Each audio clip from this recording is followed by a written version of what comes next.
This is just a bit of a quick one. Basically, I heard a clip, thanks to Jim for this, by the way, in which there's a letter read out from a guy that's written into the Ray Darcy show, radio. And I just think it's really telling how everyone's eyes are just being diverted away from sort of the people who are really being affected by the recession. You know, you hear all this stuff in the media about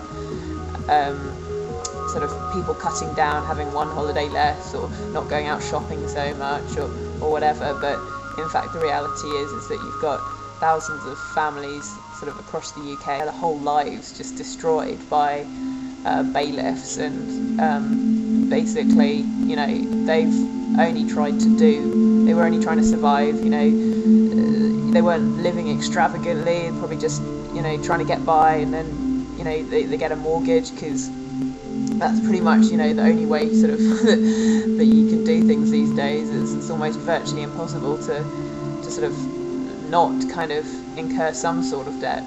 That's the sort of culture that we live in, tragically. So basically, this is just a short clip which I think is really to the point, and makes me think that in fact everyone's being led to believe that in fact politicians are going to fix this, or they're going to fix that, or the government's going to do this to, you know, curb bankers' bonuses, or what have you, and everyone's kind of got their attention on that, when in fact everyone needs to actually take responsibility, and it's not, you know, if we can't just sit around and wait for politicians to fix things, because they're not going to fix them, because they created this whole thing in the first place.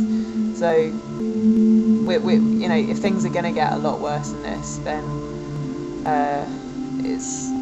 it's our own fault to a certain extent for just kind of sitting back and actively as a society for letting things get this bad, for letting politicians sort of you know, encourage a society of reckless kind of debt, in which you're literally enslaved by the debt, and you know, they can come and sort of take your whole life away, even if you've worked for it for your whole life. The simple situation is that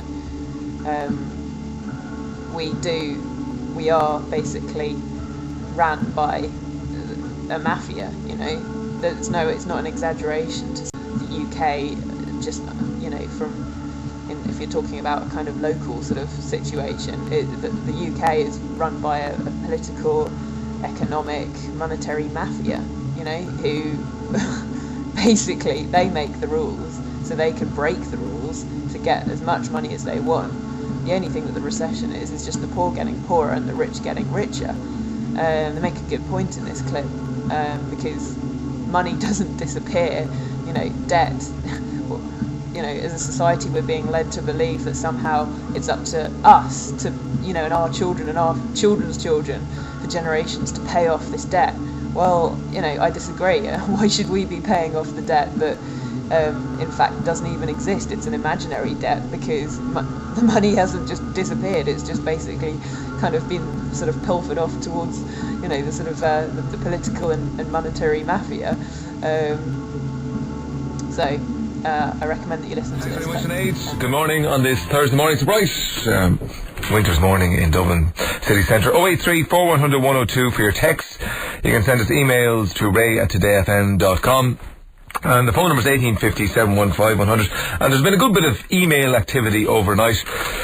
But the one email that puts all the others in perspective, or should anyway, is this one. Listen up to this now. I don't know if I'll be able for this, but here we go. Dear Ray and gang, this is a long email, and I don't expect you to give this time in your programme, well, we are, but I would like to tell you a story. I hope you have time to read it. I'm a shop assistant.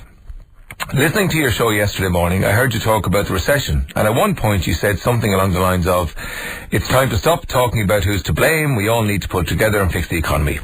I found this line of thinking somewhat strange and ironic, and I'll tell you why. My father ran his own business for 45 years, and it was hit hard by this recession. Business was great until the creditors and customers disappeared, and he had to let 8 of his staff go in October of 2008. In December, Dad was diagnosed with lymphoma, and he had no choice but to stop working altogether.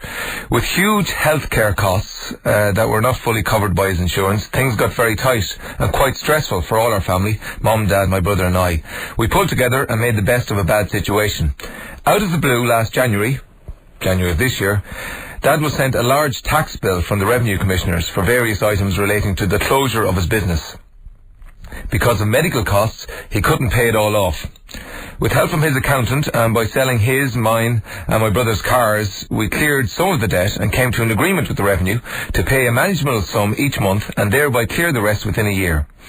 After making payments in full and on time each month, Dad just assumed all was in order. Until one night in September of this year, when the Revenue Sheriff arrived without warning, demanding the remaining money. He showed Dad, who was sitting in his wheelchair, a warrant to recover the outstanding debt or claim whatever goods he could. Dad showed him correspondence from the Revenue, but he was rebuffed. Dad asked for an opportunity to call Revenue the next day to find out what was going on. Again, he was rebuffed. The Sheriff and another man then entered the house and proceeded to remove items and bring them out to a van. Mum called me at work in tears, and I rushed to the house and tried to reason with the men, who completely ignored me. Over the course of the night, they took anything and everything they could. Vacuum cleaner, television, telephones, furniture, Mum's mobile phone, my brother's radio, Dad's scooter, which he uses to get around outside the house. The small gift Mum and Dad had bought to give to my daughter, Dad's granddaughter, on her 8th birthday, which was the next day. They even considered taking the fridge and looked inside to see how much food was in there. Neighbours tried to intervene, and the Sheriff called the Gardaí, who showed up and warned everyone to keep away or be arrested for obstruction. I would not have believed such a thing was possible in modern Ireland if I was not there to witness it myself. It was like the old days of the land war, or maybe a shakedown in some mobster movie. It was a nightmare. In the subsequent days, all efforts on Dad's behalf by ourselves, our solicitor, our accountant and a local councillor were rejected. Twice we wrote to Mr. Brian Lenhan TD asking for his help and got no response. Dad was a broken man after that, and he gave up. Having sold off what he could for the paltry sum of €2,000 and not having recovered the full amount due, the Sheriff still wanted the rest of the money and hounded my parents every day for weeks. My dad died 3 weeks ago. Not from his cancer, but from a stress-induced heart attack. And I know that the heartbreak of the whole episode is to blame. And Revenue still write to this house seeking their money. The sum still outstanding, €1,000. My point to you is this. I love Today FM, but it strikes me that it is very easy for people in comfortable employment to misunderstand the real impact of this recession and tell people to stop seeking revenge and just move on. I mean, you no offence by this. Dad was just one of a huge number of people all over the country who have had this experience in the past year or so. But it's not revenge they want, it's simply to be treated fairly. Those in power here have done their utmost to make sure that the ones who made this mess, yes, politicians, bankers, developers and their buddies, can keep their positions, their benefits and their bonuses. Nothing has been done to support tens of thousands of honest people like Dad, people who don't want a free pass or handout, but just want to be given some support, fair treatment and maybe a little consideration. Yes, I am emotional and I'm furiously angry. But it's not just about Dad. It's not just politicians who are to blame for this current mess. It's every Irish person, and I have been one of them, who think we can't get anything better than what we're stuck with, and couldn't be bothered fighting for change for our sake or for the sake of our children. A Canadian friend of mine puts it well. She says, the Irish don't demand change on piddly issues like social injustice or corruption because, sure, we're used to it by now and there's no point in complaining. It's the important things that get many of us to shout for change, like soccer matches or our freedom to have a few pints and then drive home. So, Ray, I'd like you to think about it. Is it best that we continue to let the same people in power get away with the same cronyism and the same contempt for the Irish people again and again? Should we plebs all just shut up and just accept hardship whenever it is handed out, while those who created the problems stay on top? Should we do that and accept that we are not worth anything better? Or should we all really pull together, really pull together and demand a change until we get it? I, for one, think that the minute we decide to stop pointing the finger and demanding new leadership is the minute we say we are worthless. And we may as well all just give up on every aspiration we might ever have.